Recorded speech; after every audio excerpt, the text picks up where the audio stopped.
Now, we'll rotate the engine to bring the piston to the stop. The next step is to take a reading on the balancer. This shows 40 degrees before TDC. Now rotate the engine the opposite way and ease the piston up against the stop. Don't slam it. Now remember, we're counting the degrees after TDC, not the actual number you're seeing. It reached 320, which is 40 degrees after TDC. That verifies when the pointer is aligned with 0 on the balancer, the number 1 piston is exactly at true top dead center. Coming up, Little Black and Blue gets ready for stage 2. Little Black and Blue is in the middle of stage 2, and the short block is wrapping up with these Lunati vertical bar solid lifters that are filling the lifter bores. They use a link bar to keep the roller in line with the cam lobe.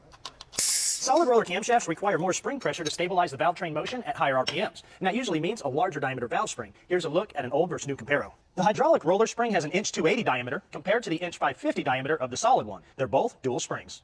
At our inch 800 installed height, the seat pressure on the old spring is 160 pounds, while on the solid roller spring, it's 227 pounds for a 67-pound increase.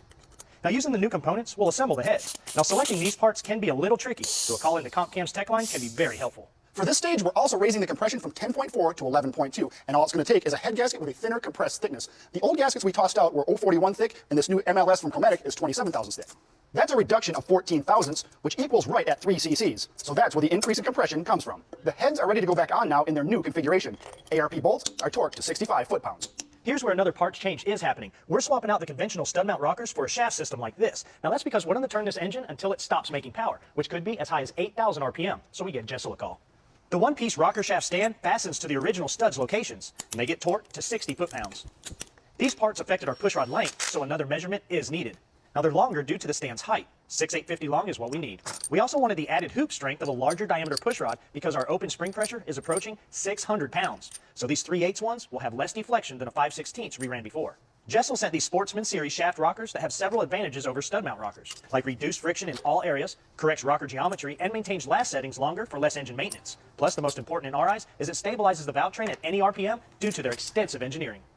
We also increased the rocker arm ratio from 1.6 to 1.7 on the intake side for more lift. And the reason we put the cam in at 105.5 degrees of intake centerline is so we didn't run into any valve clearance issues. We just got our new Super Victor intake manifold back from John and Don at Baker Auto Machine in Franklin, Tennessee. Now they specialize in auto machining, hydraulic hose assemblies, and starter and alternator repairs. Now we sourced them to cut 60 thousandths off the intake flange so it matches up better with our AFR CNC ports. This also required them to cut 80 thousandths off the China rail so it doesn't bottom out on the block. Was it worth it? Yep. This is as good as you can get without port matching. The rest of the parts to get it back together are the same as you saw earlier when we made 532 horsepower. The moment we've been waiting on is here. It's dyno time. Just listen to this thing idle. It's got that super stock sound, and just like in stage 1,